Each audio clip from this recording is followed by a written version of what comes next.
Hello everyone, welcome back to another video. So today we will see solutions for weekly contest 375, and I was able to solve all four problems, so I will up, share all my solutions to all the four problems. So let's move on to the first question. So this is the first question where we are given an array which is named as battery percentage, and it has a length n, and we have given this task. So we have to iterate over each I from 0 to n minus 1, and if the battery percentage of I is greater than 0, then increment the count of tested devices and decrease the battery percentage of all the indices from I plus 1 to n minus 1. So all the elements which comes after I have to decrement its battery percent by 1 if they are uh, greater than 0, means 0 cannot become minus 1. So I have to just decrement them and move to next device. So I have to iterate over all the elements in the loop, and if the battery percentage is 0, then I don't have to perform any operation, just move on to next device. So for example, here we are given this array 1 1 2 1 3. We iterate over 0 to 4 at first device, battery percentage greater than 0, so the counter of tested devices becomes 1, and all the elements after that gets decremented by 1. So 0, it becomes 0 1, 0 2, as you can see. At device 1 battery percentage is 0, so we do not do anything, we just move on to next device without performing any operation. At device 2 the battery percentage is greater than 0, so we test that device, increment the counter, and battery percentage of last two elements gets decremented, so 0 2 becomes 0 1. And similarly at third and fourth we perform this operation, and finally print the number of tested devices. Here it was 3, so answer is 3. Similarly in this case answer is 2. Now n is less than 100 equal to 100, so you can do this basically in n square complexity, but you can also do this by using a temporary variable which will just store number of tested devices, because number of tested devices at till ith position will will be the decrement in current battery percent. So for example, let's say we are at index 2 and the current number of devices which are tested before it are 1, so the battery percentage of this 2 is decreased by 1 till now. So we just decrease it by 1 and then check if the battery percentage is greater than or equal to 0. So I used that logic. I didn't see this constraint, I just implemented my logic of O of n. And if you want to see this code, it is pretty simple. If I have used two variables, I can just use one only, but at that time I thought of using two variables separate for answer and the temporary variable for decrement of the time battery percentage, and I will iterate from I to n, and A of I is the current battery percent, C and T means number of tested devices before I, so that is the decremented value. So if I calculate this subtraction, if it is still greater than 0, I will increment the answer and number of devices which are tested, and I will just return that answer. You can also do it in n square, there you will not have any problem because of such low constraint, but if there are high constraint, you have to use an O of n solution like this. So this was the first problem, pretty easy implementation problem.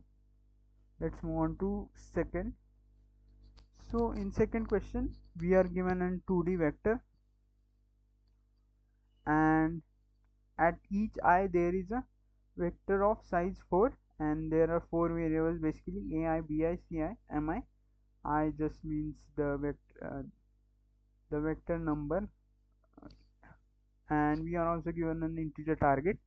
So for each index I. If an index I is good, if these two conditions are satisfied, I is basically less than equal to variance of length, and we are given this mathematical formula, and we have to check if it is equal to target. So for example here, for let's say for 0th index, A is 2, B is 3, C is 3, and M is 10. Now we have to, if we just put all those values in here, we get an value which is equal to 2, and which is also equal to target, which is 2. So I just push this index to an answer vector. Similarly, I calculate this formula for all the indexes, and if it matches to the target, I will just append that index number to the answer vector and finally return the answer. Now let's see this formula. So the formula is a to the power b mod 10 to the power c, and then mod with m. So first of all, let's calculate this first. So a to the power b. Now here constraints for b, as you can see, are 10 raised to the power 3. So either you can here also I didn't see the constraints.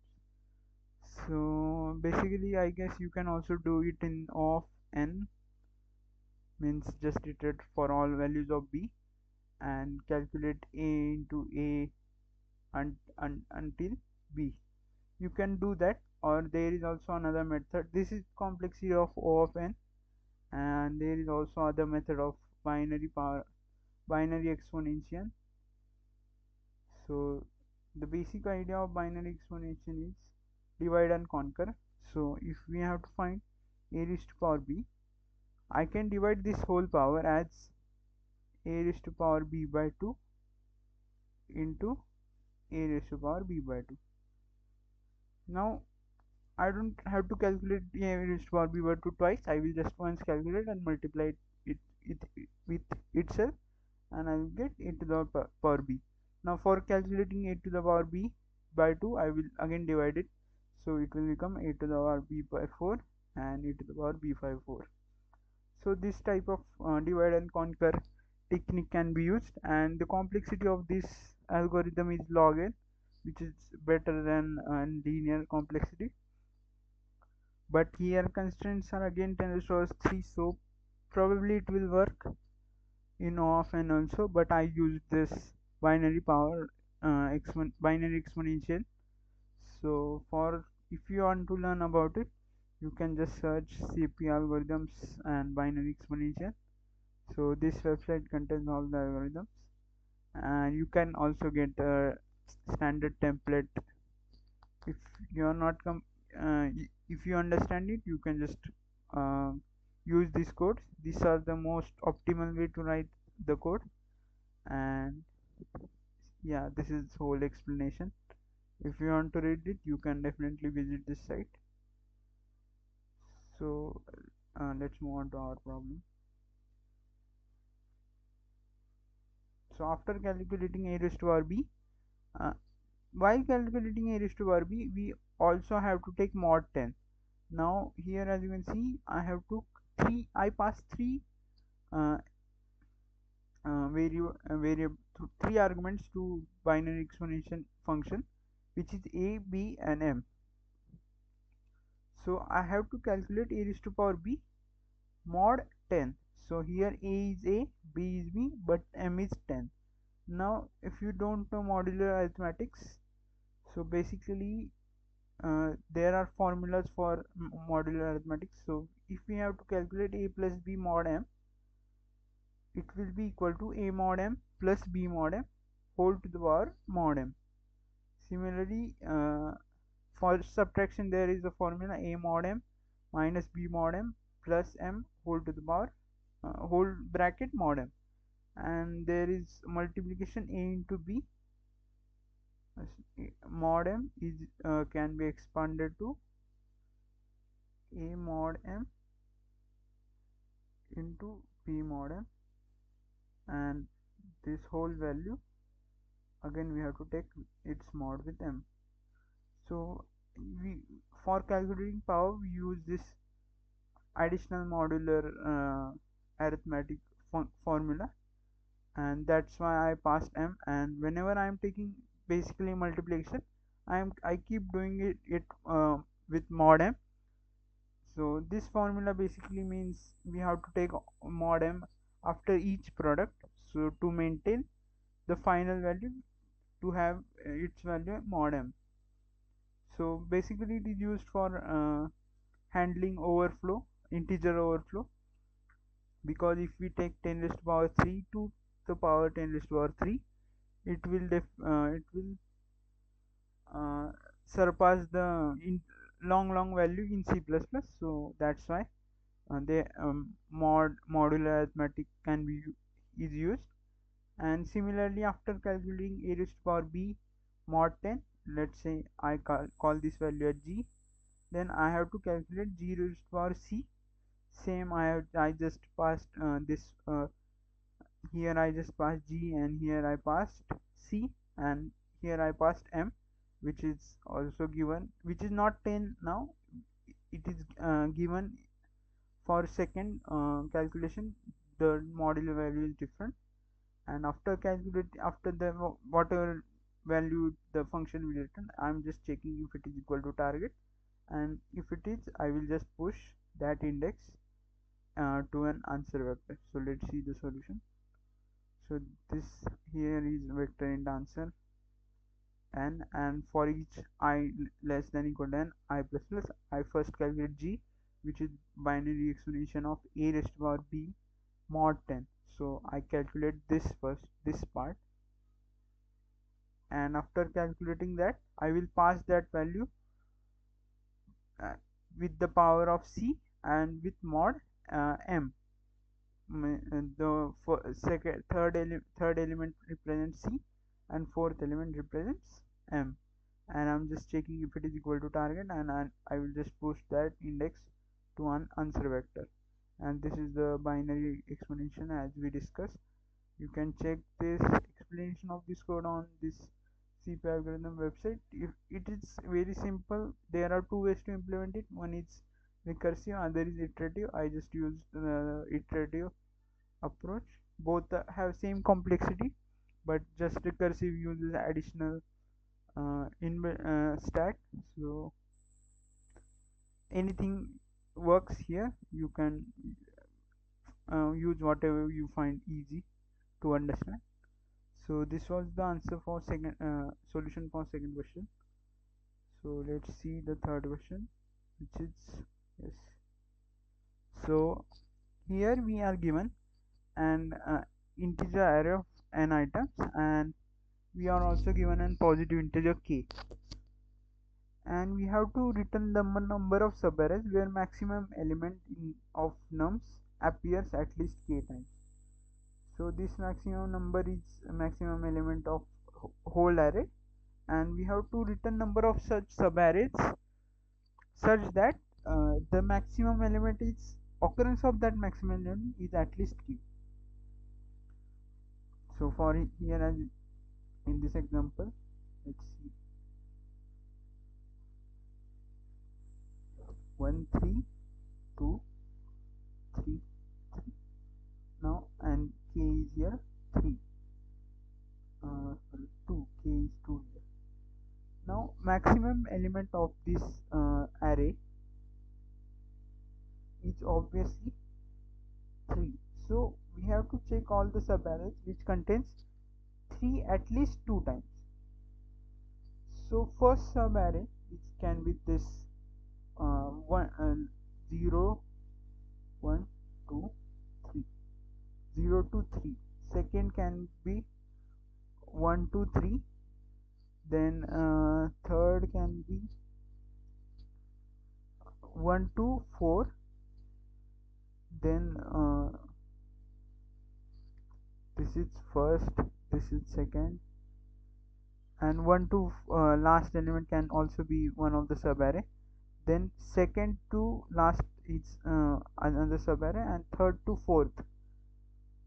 So 0 to 5 is 0 to 4, 1 to 4, then 1 to 5, uh, this is 3, sorry, 0 to 3, 1 to 3, 1 to 4, 0 to 4, then 2 to 4, and 3 to 4.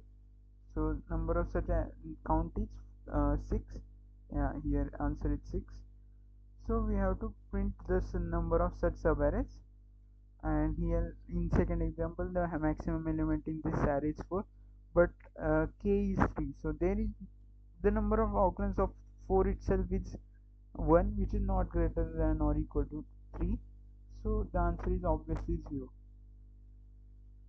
So let's try to find some observations over here. We take the same element, same array, and k is equal to 2. Now if I have to start let's say subarray from 3, what are possible what are possible ends? So start at 2, I can go till this, because the number of occurrence becomes 2 and we want at least 2. So if I fix this start at 3, at index 1, I can end at index 3. I can also end at index 4. If there are again more 3s here, I can also end on all the elements which are after this uh, uh, after this mark. So whenever we reach our at least option, at least k, whenever we have we satisfy the condition of at least k elements, we can fix this end to any other element, because if we just let's say start from this one, and here I say I have 5, and at index 5 there is an element in 5, I can also end that in our subarray at 5, because the number of occurrences are here are 3. So after satisfying at least condition of the occurrence, I can take all the, I can say end of my subarray can be any at any index after the satisfaction condition. So for this 3, I have for let's say we have value k. So after this value, I have to just find k minus 1 occurrence of 3, and then after those k minus as soon as k minus 1 occurrences are satisfied, all the left indexes left at the right are can also make an individual subarray. Similarly, what about left side? I can also make these left sides and subarray, because if I start a subarray at 0th index and end it at 3, this also becomes an subarray which satisfies all the conditions. So if we fix this as an starting let's say first occurrence of that maximum element, we can say the all the elements which are at right from k, after k minus occurrence of this max element can make an subarray. Similarly, all the elements which are to the left before the after the previous occurrence of this can also make subarray. So the number of occurrences, the subarrays created by this scenario will be equal to the left elements, which are just number of elements between previous occurrence of max element to the current occurrence of max element, and right elements which represents the number of elements after k minus 1 occurrences are satisfied after this maximum first occurrence of maximum element. So these two, let's say it is as right, and number of possible subarrays is left into right, because we have left number of choices for starting of the subarray and right number of choices for ending of subarray. Now if we just multiply, we get total number of possible combination of starting and ending of subarray. So using this, you can find the answer, and let's see the code for better understanding. So here I first calculate maximum value, which is maximum element in this array. Then I used a vector to store indices of maximum element. So whenever I see a of I equal to mx, I will push I plus 1 for one best indexing in B, and if b dot size is less than k, means if number of occurrences in the whole array are itself less than k, the possible subarrays are obviously 0. Now I will iterate for each index from I to b dot size minus k, because let's say value of k is 3. So last two occurrences of maximum element won't be won't make a subarray which starts whose first occurrence is this element, because if this is first occurrence, all the elements after right will have less than k occurrence of uh, this max element, so it won't make a subarray which satisfies our condition. So we have to just take b dot size minus k, and I have initialized left element. So left means if I is equal to 0, left will become all the elements. So for first occurrence of max element, the left will become the current index of that position, because there are no previous occurrence. And if it is not equal to 0, I have to take difference between those two indices. And next I'm taking similarly right. So right means all the uh, elements after uh, k minus occurrence of max element, just after this I current occurrence of that element.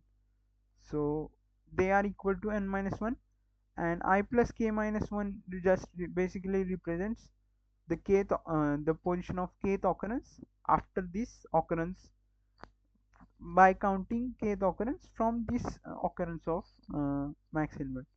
So it will be right, and as we discussed, the formula left into right will be the total number of subarrays. I will add that into our answer, and I will just return that answer. So this was the solution for third question. It is if you have solved similar types of questions, it is easy, but as a new concept, it is harder to understand. So let's move on to fourth question. So fourth question was little bit easier than normal Leetcode 4 problems, for normal Leetcode 4 problems. So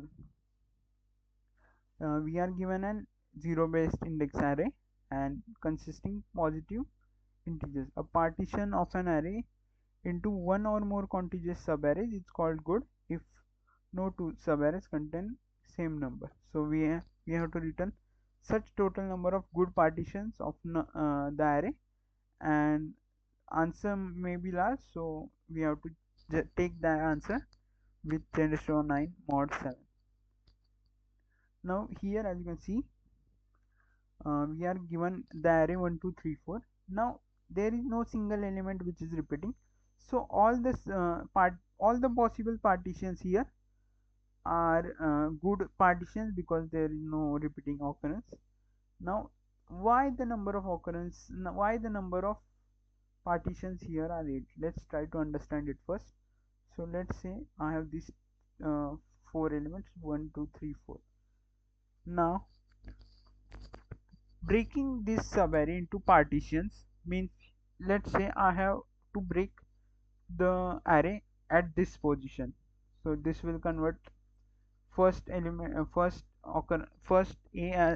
one as one subarray and 2 3 4 as second subarray. Now here I can either break this into subarray, or second might be I don't break this, but uh, after that some other element might break here or here. So there are two options here, either break. So either let's say I call this as 0. So 0 means I don't break it, and 1 means I break it. Similarly, here are two options: I break it, I don't break it; I break it, I don't break it. So number of possible combinations of all the possible partitions here become, here are two options, so 2 into, here are two possible options, 2 into, here are two possible options, 2. So it becomes 2 raised to power 3, which is equal to 8. As you can see here, all partitions are good. So total number of partitions are equal to our answer, which is 8. Now second test case is 1 1 1 1. So here all elements are equal. So only possible partition is partitioning the whole array into uh, one part, saying the whole array as single partition. And because I have to keep this occurrence and this occurrence of 1 in same subarray, so I can't have partition here, here or here. So there is only one possible option, to have no partition and whole array as one part. And the last, so answer of this is 1, and last is 1 2 1 3. Now I have to keep this one and this one in same array, and I basically 3 comes here or doesn't go in this partition is not a problem, because 3 has a single occurrence. Wherever it will go, it will be a part of that, it will cause no problem because it has one occurrence only. So here I can make a partition or I don't make partition. So number of possible ways here is 2. So answer is 2. Now let's see its solution. Let's try to find first observations. Let's say I have let's say our main we are focusing on try to find partitions of 1. Let's say, so I have an array like this, then there is 4 5 6, and then again 1. Now the occurrence of 1 is here, here and here. So this is first occurrence of 1 and this is last, and there are some middle occurrences. Now I have to keep all those occurrences in one single array, subarray. So do I need to save some information about this middle arrays, or I have to just store extreme positions of these ones?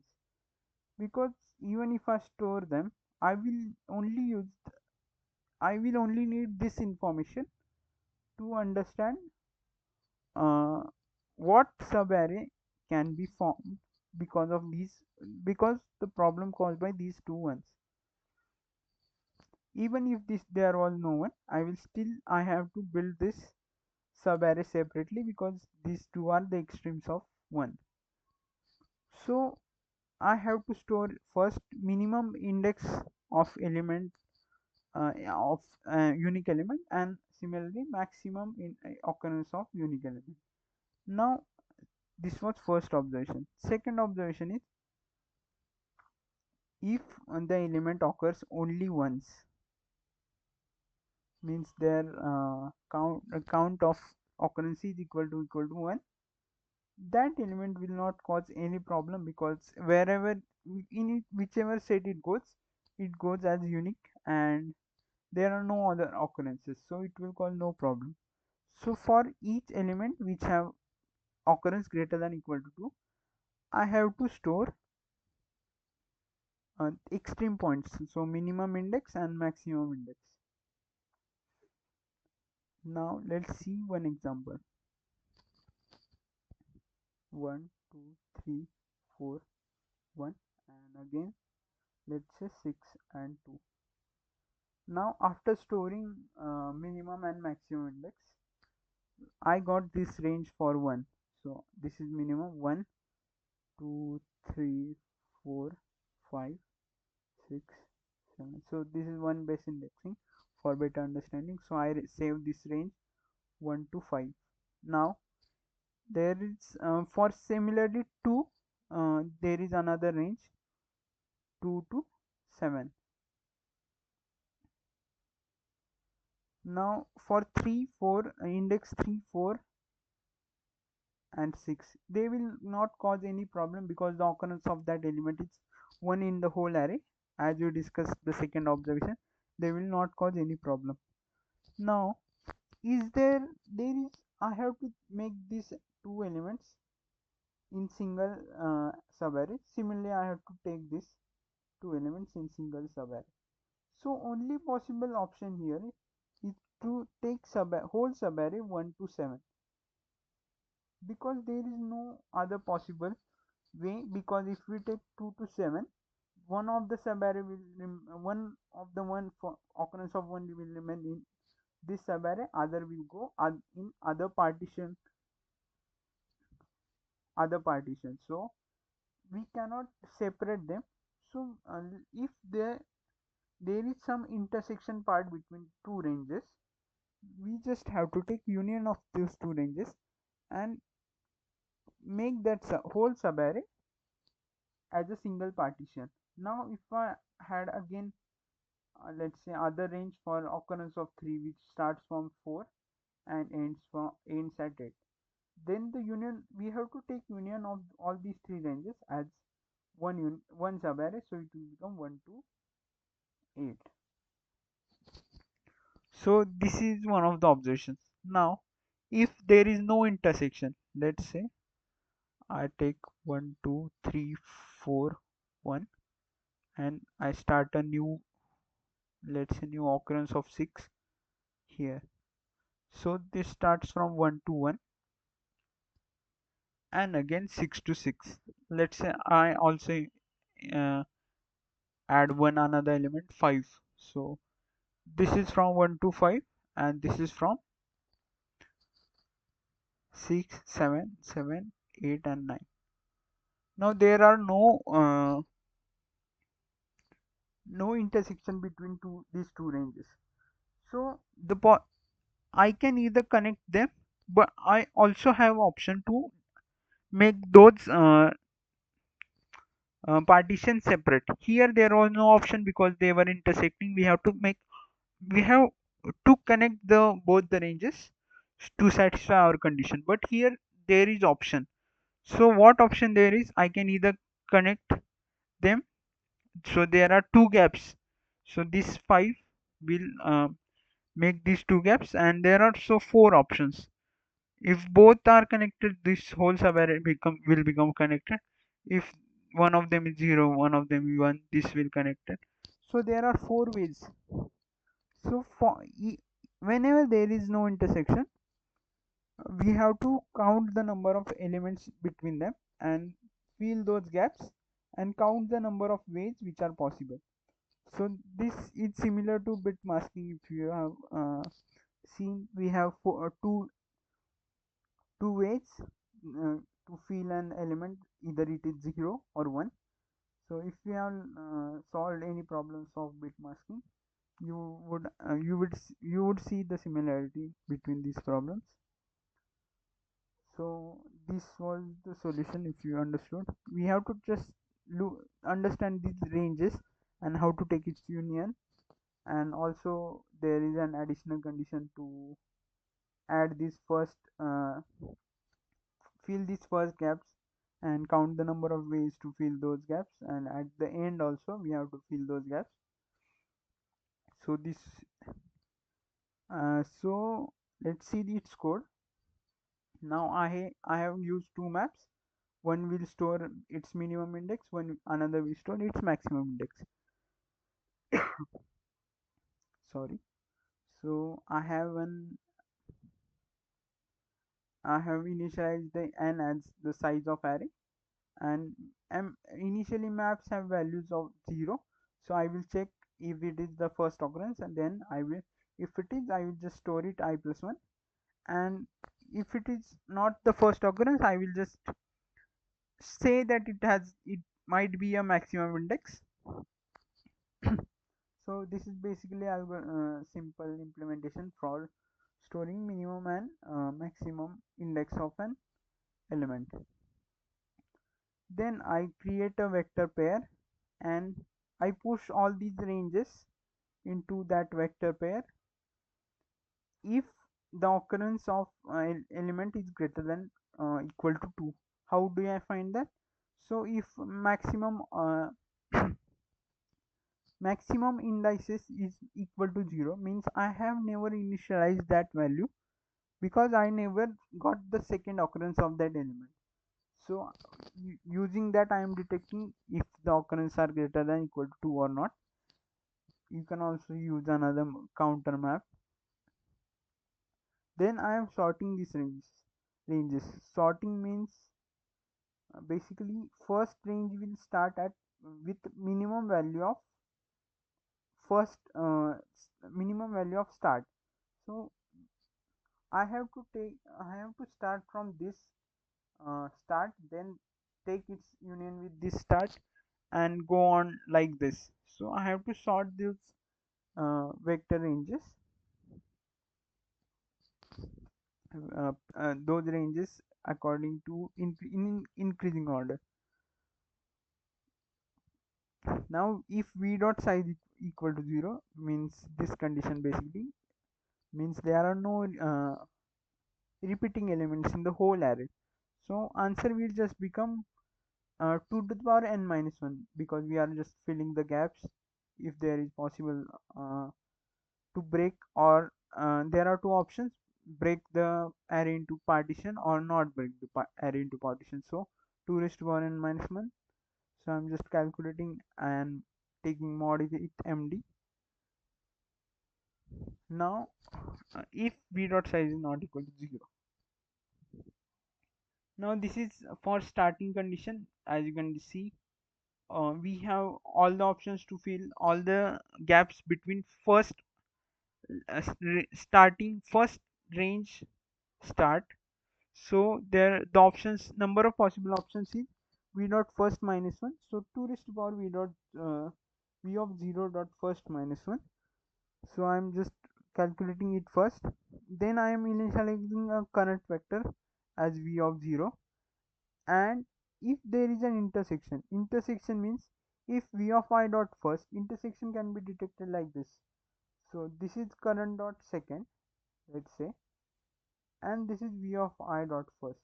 Now if there is an intersection, obviously current dot v of I dot first will be less than equal to current dot second. And if it is not, means they are disconnected, there is gap between these two ranges. So I am detecting this with this condition. And if a gap is if those two ranges have uh, intersection, I will just make this current dot second equal to v of I dot second, maximum of both these elements. After making that, I will just make that. And now if there is gap between these two ranges, as we have seen in this case, there was gap between these two ranges. Now that gap, let's make the formula. Here there was index 7 and here there was index 5. The difference between two indexes is 2. Number of possible ways are 2 raised to power 2. This is basic formula, and if you understand this logic of making ways, you would understand this formula also. So I have to calculate this difference and just take the 2 raised to power this difference. I can do this using binary exponentiation also, but uh, this also works. And finally, at the last this last part also, there are we have to also consider the number of ways of taking those values. and I'll just return the answer finally. So if you know combitronics and some, if you can relate this question with bit masking, you would solve this question. You will find this question very easy. And if you also have the ranges intersection union understanding, you will probably solve this question very easily.